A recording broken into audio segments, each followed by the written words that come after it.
RT RW itu memang boleh dibilang grey gitu. Jadi organisasi organik pemerintah bukan gitu. Tapi kewajibannya kok seperti negara ya. seperti bagian dari pemerintah. Kan terendah kalau buat pemerintah tuh kelurahan. Tapi di bidang organisasi sosial kok kewajibannya memang benar-benar ada nyata gitu, dituntut segala macam. Jadi ya menurut saya akan sangat baik kalau misalnya memang ini bisa jadi profesi untuk beberapa orang yang memang cocok. Kenapa enggak gitu, sosial. Itu yang kadang-kadang memang menuntut sekali kesabaran dari kita. Bahwa dipikirnya kita itu sebenarnya kan pekerja sukarela. Tapi ada satu hal di mana kita tuh dilihat sebagai harus bisa ini itu belayar, harus bisa mewakili. Kita selain memperjuangkan kepada mereka, jangan lupa kan kita sebetulnya pejuang buat keluarga kita juga. Dimana kita harus bekerja. Nah itu aja sih sebenarnya.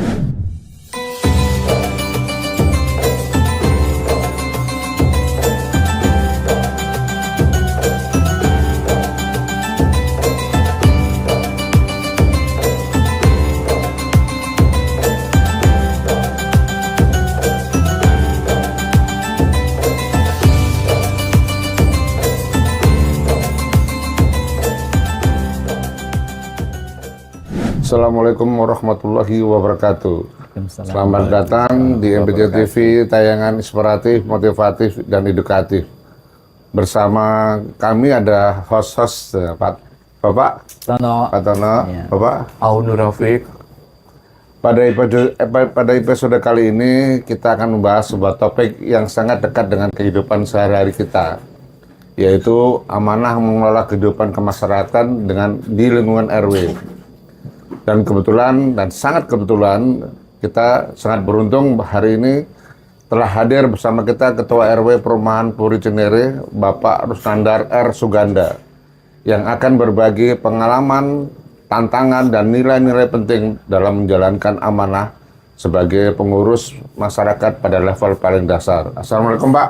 Waalaikumsalam. Pak Nandar, banyak orang mungkin melihat bahwa menjadi pengurus RW itu adalah tugas sosial biasa.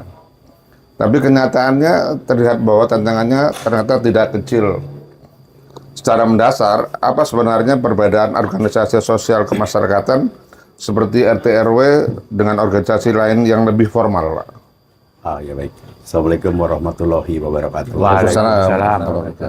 Kalau organisasi formal, ya biasanya ada aturan-aturan yang jelas, kemudian bersifat tertutup dan lebih rigid ya hak dan kewajibannya. Dan biasanya ada misi organisasi, jadi biasanya top down. Tapi kalau organisasi sosial gitu, terutama organisasi RT RW, ya kemasyarakatan bersifat terbuka. Jadi membernya mulai dari berbagai rentang usia. Ada yang lama, ada yang baru, berbagai macam gender, latar belakang, jadi semuanya bercampur ya. Jadi bersifat lebih cair lah, cair. Kemudian nggak bisa top down kita karena harus bottom up. Karena demokratis, nilai-nilai sosial, solidaritas sosial harus dijaga, sehingga sangat fleksibel. Nah, oleh karena itu memang secara mendasar perbedaannya adalah yang satu top down, satu lagi bottom up, dan ini sangat cair. Itu aja sih Pak, menurut saya perbedaannya. Saya tanyain, apa kalau ini kan bottom up organisasi RW ini. Nah, bagaimana caranya agar keharmonisan itu menjadi tujuan semua warga?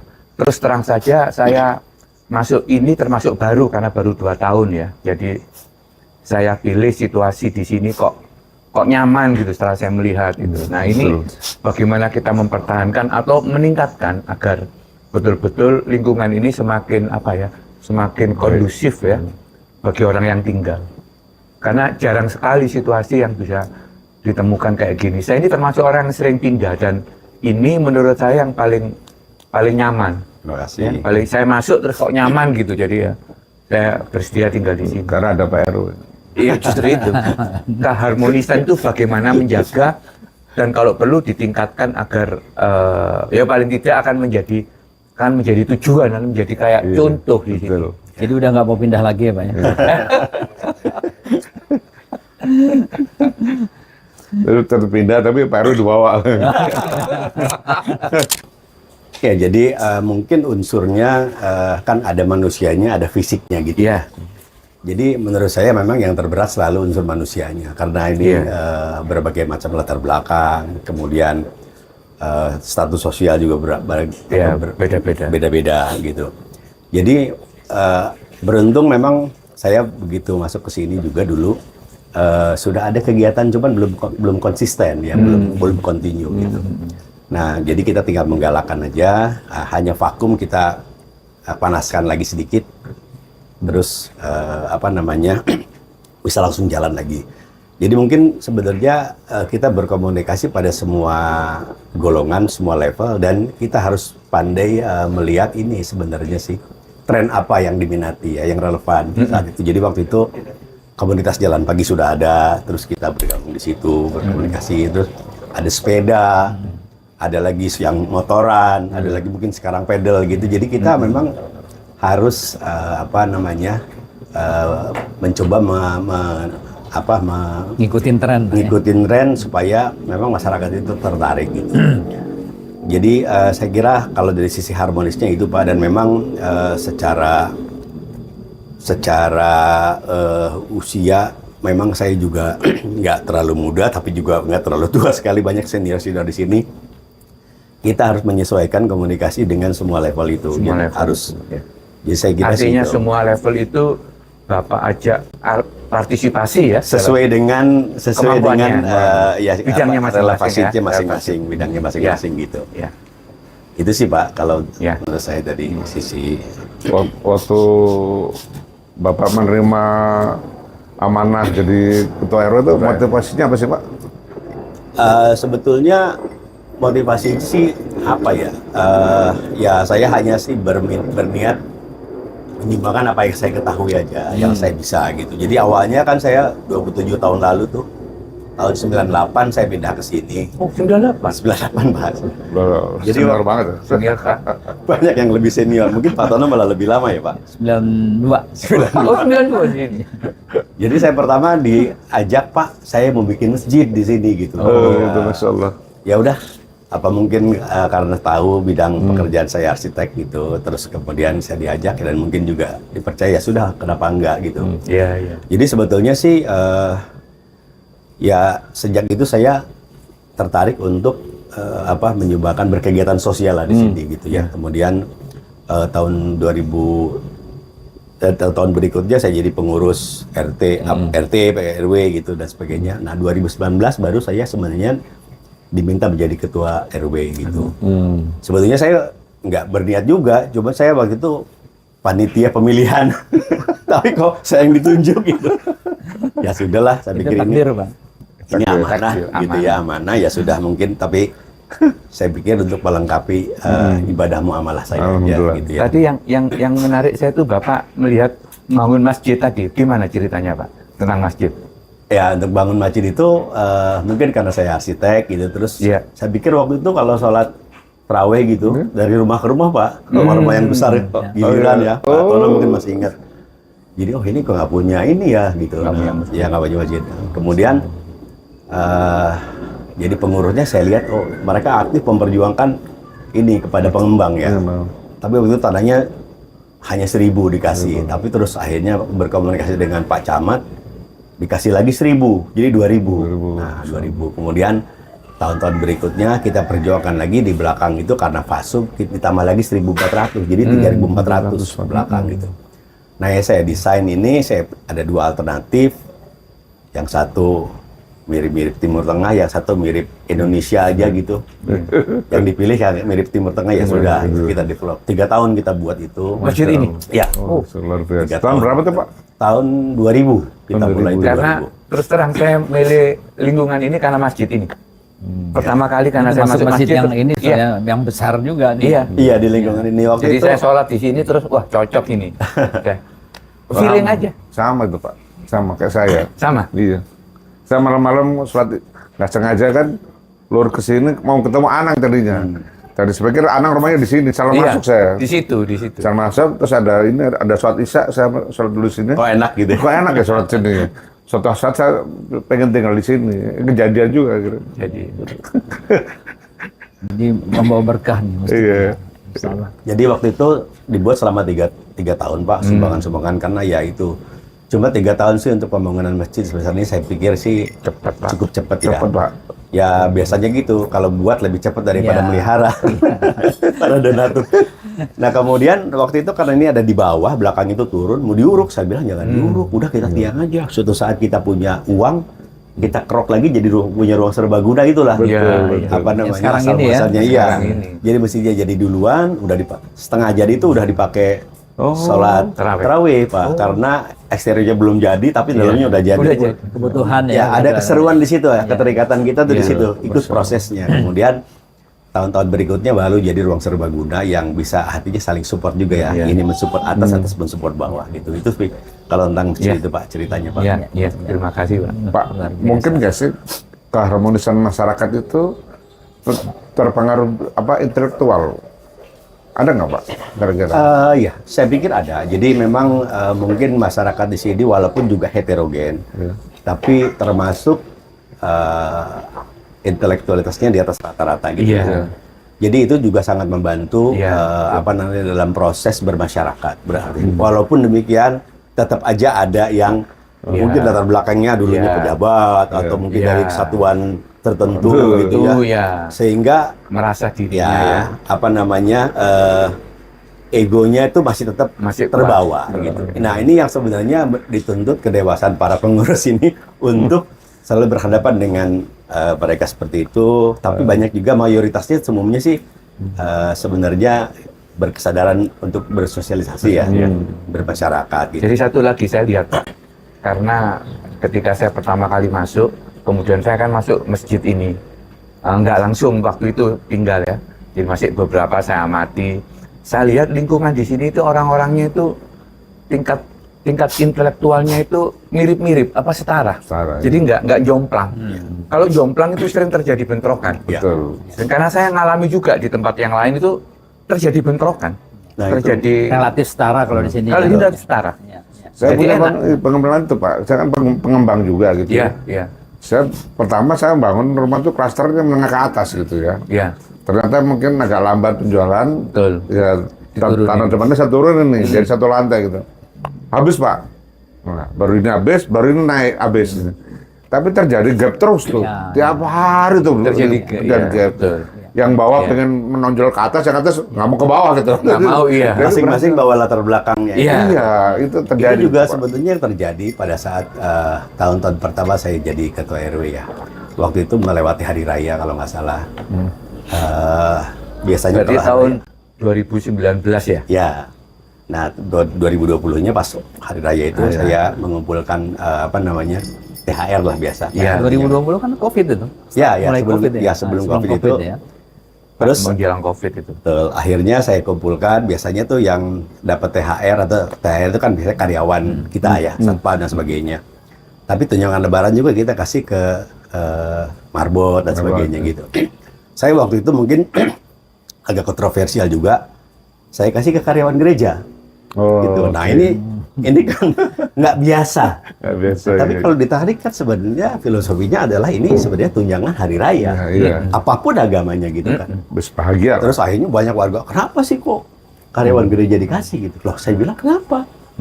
Warga di sini bukan muslim semua gitu loh. Dan hari raya yang dikumpulkan ini hanya satu pada saat lebaran karena mayoritas. Ya, dan Pak Rus sebagai RW kan Ya. seimbang semuanya. Dan ini bukan tunjangan hari raya, itu kan kalau THR tanggung jawab majikannya kira-kira gitu. Iya, iya. Ini tunjangan hari raya kok. Jadi kita bukan THR ini tunjangan lebaran. Lebaran. Kan tukang pembersih sampah juga dikasih dan sebagainya. Saya bilang, Bapak tahu nggak karyawan gereja yang dari 8 yang Mayoritas dikasih itu, Islam. 7 dari 8 orang karyawan Islam. gereja yang saya kasih itu Islam. Iya, betul. Terus apa salahnya gitu? Walaupun bukan Islam tetap saya Nggak kasih. apa-apa, Itu karena rumah ini peribadatan. bukan gerejanya sebenarnya karena Bukan gereja, orangnya ya. orangnya. Bukan gitu. Tapi kan ini juga mayoritas yang memberikan itu sebenarnya dia berhak juga sebenarnya kan non muslim juga. Jadi sebenarnya ini acara sosial bukan acara kawan. Baru Keagamaan. oh iya jadi Bukan keagamaan. Iya, saya saya tembus itu gitu. Saya ingin bahwa di sini hidup solider. Betul. Ada solidaritas sosial. Oleh karena itu saya sebenarnya buat juga selain logonya supaya ada kebanggaan di. Dulu kan nggak ada logonya, Pak. Terus saya buat juga tagline aman dan nyaman gitu ya. Aman dan damai supaya memang ya tempat kita pulang ini ke rumah damai, nyaman. Apapun pekerjaan kita kan gitu sebenarnya. Nah itu jadi latar belakang masing-masing itu terbawa, tapi begitu kita sadari, kita educate, oh iya benar juga, kenapa harus orang Islam gitu. Tapi ini menarik sekali bahwa Pak RW ini, Ketua RW ini sudah melaksanakan seperti yang diamanahkan di Piagam Madinah. Jadi ketika Rasul membuat Piagam Madinah itu kan melindungi orang-orang yang non-Muslim. Karena pada waktu itu orang Muslim itu cuma 1.500, padahal total penduduk itu 10 ribuan pada waktu itu. Sehingga yang non-Muslim lebih banyak daripada yang Muslim. Namun demikian orang-orang Muslim ini sangat bertoleran terhadap yang non-Muslim. Sehingga mereka melindungi, menjaga, meskipun mereka membayar jizyah ya kepada pemerintahan Muslim. Nah itu kan normal saja untuk kebaikan mereka juga. Nah ternyata ini sudah diterapkan di lingkungan, mudah-mudahan keharmonisan dan kedamaian ini terus terjaga, Pak. Pak Onur. Ya. Saya mau nanya juga masalah kemasyarakatan, tapi kita minum dulu, Pak. Oh iya. Ini rasain, Pak. Ini kopi ini di MPC rasanya Coffee ya, Pak? istimewa dan beda dengan betul. kopi yang lain. Ada rasa khusus itu. Ini di MPC Coffee. MPC Kopi ya. Kebetulan yang kita pesen sama semua. Tinggal bedanya ada yang dingin, ada yang Ya, panas. sebenarnya selain gula aren, Pak, ada yang lain juga. Yang lain juga sama-sama enak. Sama-sama enak ya? Gula Jawa Makanya kali. kalau Gula aren itu indeks glikemiknya rendah. Jadi bagi orang-orang yang sudah kayak kita udah tua ini aman, nggak apa-apa. Ya. Oke, Pak RW. Tadi kan disinggung masalah kemasyarakatannya. Ini kan masyarakatan di dalam RW dikelola bukan cuma internal ya. Jadi juga eksternal. Artinya stakeholder ya, segala bagian yang terkait. Nah, bagaimana Pak RW mengelola kemasyarakatan internal maupun eksternal? Ya, betul Pak. Jadi tentu yang harus kita sentuh itu adalah selain warga tapi juga keluar ya lingkaran itu, karena kita hidup saling membutuhkan dengan mereka. Jadi banyak beberapa institusi di luar kita yang juga sebenarnya kita dekati, kita berinteraksi supaya mereka juga bisa kita bantu dan kita juga bisa terbantu. Jadi kepada institusi saya melakukan kunjungan khusus Pak, berkomunikasi dan membicarakan apa yang kita butuhkan dan apa yang mereka butuhkan gitu. Kemudian ke pemerintahan juga yang merupakan stakeholder yang utama juga saya punya hubungan baik, dan para pengurus di sini juga ada kelurahan, bahkan sampai kepada wali kota, sampai kepala dinas gitu, Sampai berdiskusi wali dengan baik. kota hubungannya baik, Pak. Ya waktu itu sempat ketemu gitu kalau ada sulit dan sebagainya. Tapi Makanya juga, sering dibantu, Pak ya. sebenarnya memang banyak membantu Pak. Jadi ada anggota dewan, ada kepala dinas, ada dari wali kota. Jadi kita kalau WA sebenarnya mereka cukup respon ya. Tapi seberapa penting, Pak, itu hubungan baik? Sangat Pak, sangat penting gitu. Ya karena ternyata banyak juga yang belum tahu bahwa pembangunan itu sebenarnya didahului oleh musyawarah pembangunan atau musrenbang. Nah itu tergantung kelincahan kita ya, kelincahan seninya kita mengawal gitu. Karena tetap aja mungkin yang intens berkomunikasi yang lebih diperhatikan gitu. Sehingga kita tetap berkomunikasi. Dan kebetulan beberapa dari camat dan sebagainya jadi ketua PTSP, sekarang jadi sekda dan sebagainya. Ya saya punya hubungan baik gitu loh yang. Mereka sekarang udah jadi Pak Sekda, Pak Camat Cinere itu. Jadi hal-hal begini memang penting dilakukan sehingga kita dapat informasi pada kesempatan pertama. Gitu, Pak. Kalau kegiatan untuk warga internal, Pak, ini apa aja, Pak? Ya waktu itu yang kita galakan umumnya kan irisannya adalah olahraga, apapun itu. Nah sehingga waktu itu kita galakan bagaimana kalau kita ada pertandingan olahraga saat 17 Agustusan. Nah, penting untuk meningkatkan rasa persaingan antar RT supaya bisa menggalakkan. Tapi juga kita harus menjaga kalau korsanya terlalu tinggi nih persaingannya itu jadi gesekan. Ya, memang penting menggalakkan kegiatan masyarakat atau yang bisa melibatkan unsur-unsur masyarakat lainnya. Irisannya adalah olahraga, karena olahraga itu digemari oleh berbagai lapisan apapun bentuknya. Nah, setiap tanggal 17 Agustus kita mulai galakan lagi ada pertandingan. Cuman memang kita harus jaga keseimbangannya. Kalau persaingannya terlalu tinggi, itu akan mengakibatkan gesekan. Tapi kalau terlalu rendah, partisipasinya rendah, nggak ada yang mau main gitu. Jadi kita ada kurva partisipasi. Kalau terlalu belempem, kita adakan satu kegiatan yang menarik. Tapi nanti udah meninggi, kita redakan lagi. Karena kalau gesekan-gesekan, kalah menang jadi masalah, jadi repot ini. Gitu. Nah, kemudian kita juga adakan waktu itu udah lama sekali, mungkin 8 tahun sebelumnya, kita adakan 2022 Malam Gembira. Itu gesekan kalau menang tuh ada ya, Pak? Ada, Pak, ada. Jadi, ini pemainnya dari luar. Maksudnya bukan dari luar, ini supirnya ini. Loh, kita nyari aja susah gitu. Ada ya? Kirain aman-aman aja. Kan nggak penting kalah menang, yang penting bersaing gitu. Dari mulai saingan kostum, saingan skor dan gitu ya gitu. Jadi, tapi ya itu dinamika lah. Saya pikir mungkin dimanapun ada. Nah, tugas kita memang mengawati agak jauh, Pak. Agak jauh, agak tinggi supaya bisa ngelihat semua. Loh, kok ini jadi gesekan, sehingga kita redakan lagi. Betul. Gitu. Karena ada RT yang lengkap, pemainnya ada, ini ada RT yang lengkap, tapi nama orang aja susah, minta ampun gitu, untuk main voli ya. Nah, terus waktu itu kita adakan juga Malam Gembira. Malam Gembira di mana selain siang, malam juga mereka bisa kumpul, ada Malam Gembira, ada musik, ada macam-macam lah kegiatan seni, hasil karya mereka gitu. Jadi, tapi karena cukup besar penyelenggaraannya, jadi kita adakan mungkin yang panggung itu 5 tahun sekali gitu. Pada tahun 2022 kita adakan Malam Semarak Merdeka waktu itu. Jadi kita kita adakan pertama kalinya setelah 8 tahun itu acara itu nggak pernah diadakan malam-malam. Jadi lumayan antusias sambutannya, dan mereka dari warga itu inginnya diadakan setahun sekali. Tapi karena biayanya besar, ya sudah kita adakan mungkin 5 tahun sekali lah gitu, atau 3 tahun sekali. Jalan tengah lah gitu. Jalan tengah, Tapi tetap tiap tahunnya ada ya. Tiap tahunnya ada, olahraga ada. Dan mungkin juga dulu nggak ada upacara bendera ya. Sekarang ada saya lihat, tapi hanya di tingkat RT gitu. Nah, kita adakan tingkat RW gitu. Ya memang effortnya lumayan. Karena sedikitnya kan harus ada IO sekretariat gitu. Tapi sambutannya cukup baik karena merindukan setahun sekali kan acaranya gitu. Pak, secara keseluruhan menurut Bapak sekarang ini cukup guyup nggak? Cukup solidaritasnya, toleransinya gitu cukup bagus nggak? Saya pikir sih RW 5 Puri Cinere cukup baik ya. Karena tadi berbagai macam latar belakangnya adalah pertama, tingkat persepsinya atau kesadaran publiknya mirip-mirip aja. Kemudian mereka cukup toleran gitu. Jadi tingkat toleransi, partisipasi, keguyuban, ya menurut saya level yang cukup gitu. Ya, masih cukup ya. Itu yang bikin nyaman kan? Iya. Mungkin bukannya cukup, Pak. Ya. Masuk kategori baik, Pak. Baik ya. Iya. Bintangnya 4 Pak ya. Iya. Mendekati 5. Satu lagi dari saya. Ini kan saya lihat nih ada komunitas jalan pagi di sini. Malah saya lihat yang olahraga pagi di sini bukan cuma warga yang dalam, Pak. Iya. Dari luar juga. Ya. Ini memang dibolehkan atau gimana? Ya, mungkin sebenarnya kan bukan masalah tidak bolehkan atau tidak dibolehkan ya.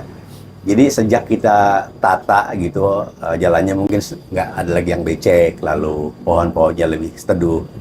Mereka mungkin nyaman jalan ke sini, dan tingkat tingkat penerimaan warga sini juga welcome ya terhadap mereka, sehingga memang banyak warga dari luar maupun yang hanya sekedar lewat jalan paginya di sini gitu ya. Kita sih welcome aja, mungkin jadi malah rame ya, malah gitu. bagus seru. Ya. Memang Sabtu Minggu saya lihat rame sekali. Pak, ini kan masalah tanduk. Organisasi Bapak di sini kan tentu beda. Kan Pak Rus masih aktif kan di luar ya. Di luar itu mungkin profesional sifatnya. Tapi kalau di dalam kan lebih ke sosial, Pak ya. Ya. Nah, ini ada beda nggak sih, Pak? Iya, jauh Pak sebenarnya. Jauh ya?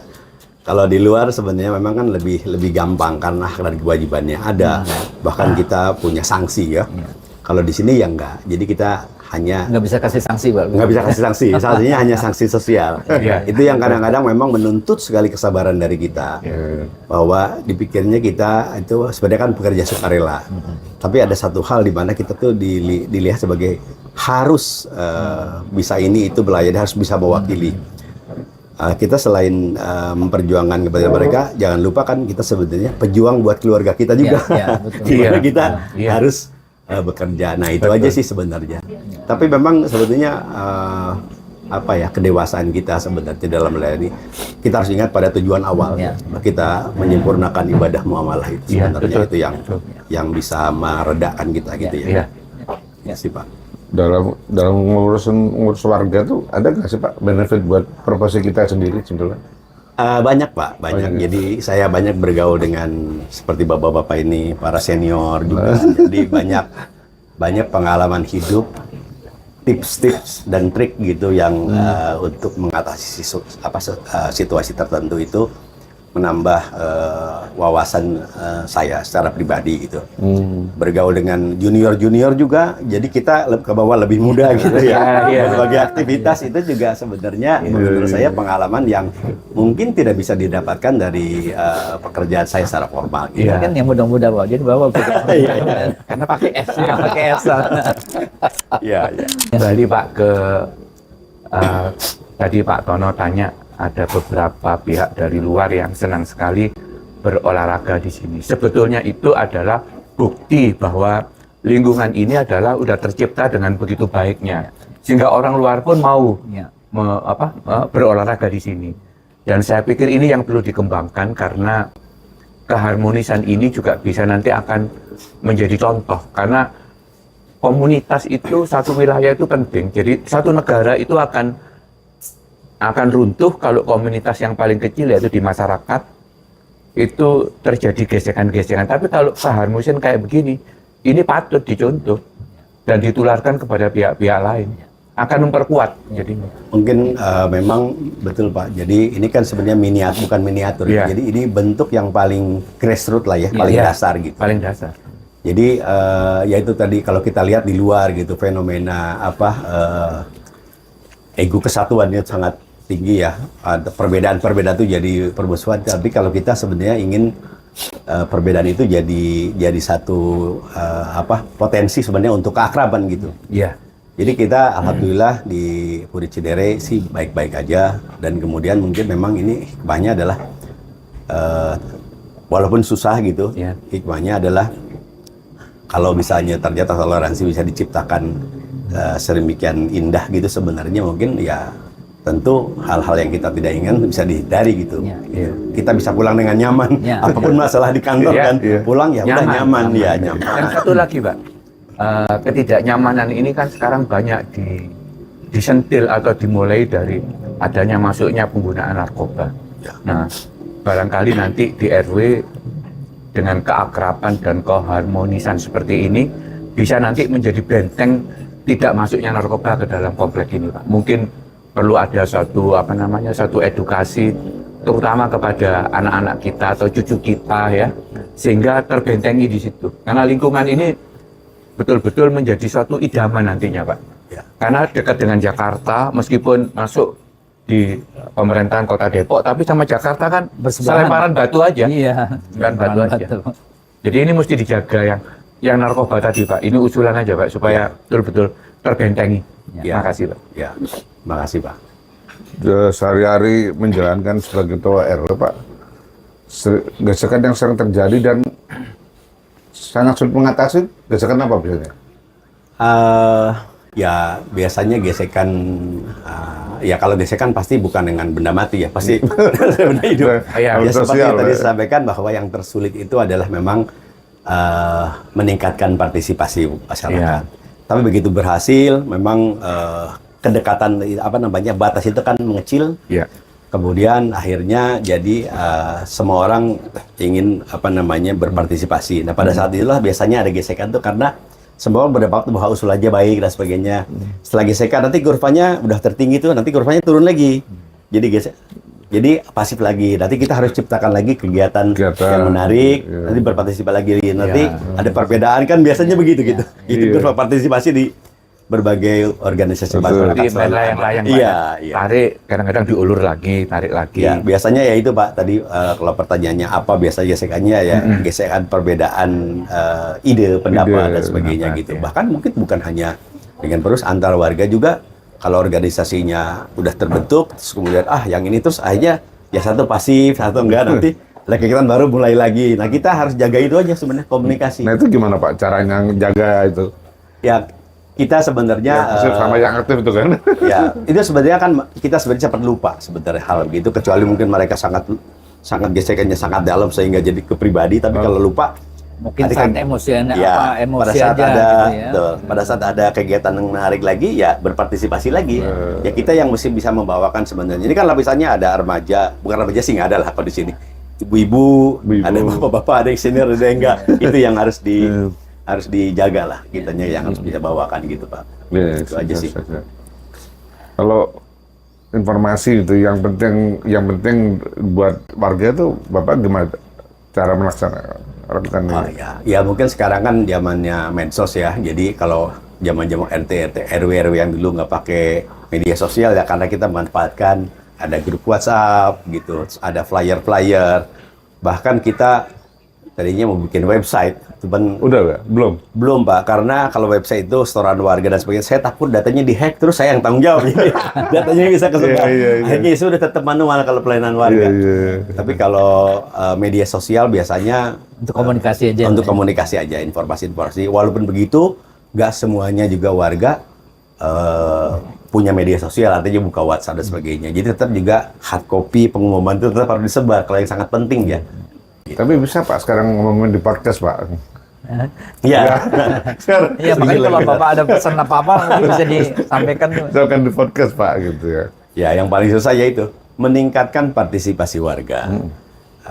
Karena mereka banyak yang berpendapat bahwa kan sudah diwakili, ya sebenarnya juga diwakili itu kita ada batasan ya, waktu, energi gitu. Memang lebih banyak yang terlibat atau involvementnya lebih tinggi, sebenarnya jauh lebih mudah buat kita gitu. Itu aja sih sebenarnya. Kalau dukungan dari pemerintah apa Pak yang kita harapkan nih Pak sebagai warga nih Pak? Nah, dukungan pemerintah, jadi kita ini kan organisasi RT RW itu memang boleh dibilang grey gitu. Jadi organisasi organik pemerintah bukan gitu. Tapi kewajibannya kok seperti Negara ya. seperti bagian dari pemerintah. Kan rendah kalau buat pemerintah tuh kelurahan. Tapi di bidang organisasi sosial kok kewajibannya memang benar-benar ada nyata gitu, dituntut segala macam. Jadi ya menurut saya akan sangat baik kalau misalnya memang ini bisa jadi profesi untuk beberapa orang yang memang cocok. Kenapa enggak gitu? Karena di beberapa daerah saya lihat pemilihan RT RW itu udah kampanye seperti pilkada. Kan satu hal yang baik sebenarnya ya. Karena mereka bisa yang ingin berperan atau berprofesi di situ bisa bekerja di situ dengan gaji yang layak gitu. Tapi kalau yang enggak ya nggak apa-apa gitu. Jadi kalau sekarang kan nggak dipikir ya udah dipilih ya bisa-bisanya lu deh gitu. Tapi memang itu kalau diseriusi ya menyita waktu juga, menyita tenaga, menyita waktu. Gitu. Ada satu lagi yang menarik Pak kaitannya dengan pemerintah, bahwa lingkungan ini masih ada satu yang kurang, yaitu kuburan. Mungkin itu yang bisa kita mintakan atau kita ajukan ke pemerintah. Kan harus izin dari pemerintah. Iya. Itu beberapa waktu yang lalu memang beberapa warga juga sudah mengusulkan Pak. Iya. Di dalam kompleks kita kan ada makam. Iya. Makam warga yang lebih dulu tinggal di sini gitu ya. Nah, itu kelihatannya makam keluarga, tapi beberapa yang punya komunikasi yang baik bisa masuk di sana. Ya. Nah, di kita nih ada sebenarnya tanah fasum di belakang yang sebetulnya bisa dipakai untuk berbagai fungsi lah. Salah satunya adalah makam. Tapi ada juga yang agak berkeberatan karena kalau ada makam katanya harga properti jadi turun gitu. Nah, ini karena saya tadi udah bilang bahwa kita bukan top down, bottom up, ya diserahkan kepada publik aja gitu. Tapi karena mungkin kalau dekat ya enak, kita dekat sekali karena nggak usah keluar kompleks gitu. Tapi kalau misalnya beberapa yang keberatan ya kita harus hargai juga. Mungkin Tapi mesti dibikin ini polling dulu Pak ya? Iya. Nah, ini di belakang kita nih ada kurang lebih 5.000 meter persegi di belakang masjid ini sudah diambil 1.600, jadi tinggal 3.400. Cuman tanahnya menurun ya, dan memang kalau secara itu tidak bisa dipakai apa-apa karena itu daerah aliran sungai. Tapi untuk makam mestinya sih bisa. Secara teknisnya sih mestinya bisa. Karena dia lereng ya, agak curam gitu. Nah, tinggal itu pollingnya nanti kalau misalnya mayoritas mau ya bisa. Mudah-mudahan ini lewat podcast gini nanti warga jadi ada responnya. Ada responnya. Atau responnya bagus. Nah, Pak RW kan juga orang profesional nih Pak. Terus sekarang megang organisasi masyarakat sosial nih Pak. Biasanya kan saya pernah juga gitu ya, agak terganggu dikit itu. Problem di kantor sama problem di masyarakat nih Pak. Itu gimana ngelola manajemen dua problem? Seperti apa Pak itu? Iya, kalau dari sisi ketergangguan sebetulnya lebih ke waktu ya. Karena kalau sifat pekerjaannya ya berbeda, dan memang saya punya staff di sini, di mana sejak zaman kepengurusan saya itu ada kepastian untuk pelayanan administrasi warga. Jadi jam 8 sampai jam 12 itu tiap hari ada. Gitu. Kalau dulu kan harus ke rumahnya Pak RW, terus kalau nggak ada lagi tidur, nggak ada, waduh kita susah karena berhari-hari nggak ada kepastian. Kalau sekarang ada. Gitu. Nah, mengelolanya adalah ya memang sebetulnya dari kita menyiasati dari sisi waktu. Kadang-kadang kita mengelola pekerjaan kemasyarakatan ini malam Pak pulang kerja. Jadi mungkin dulu pengurus-pengurus sering, Pak tidur jam berapa? Kok ini jam 2 baru kirim email atau kirim WA? Ya karena saya kerjanya malam tuh waktu itu malam.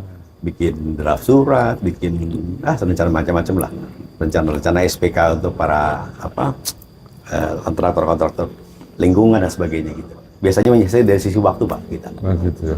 Ya. Baik Pak, terima kasih nih Bapak. Kita nggak terasa waktunya habis. Ya.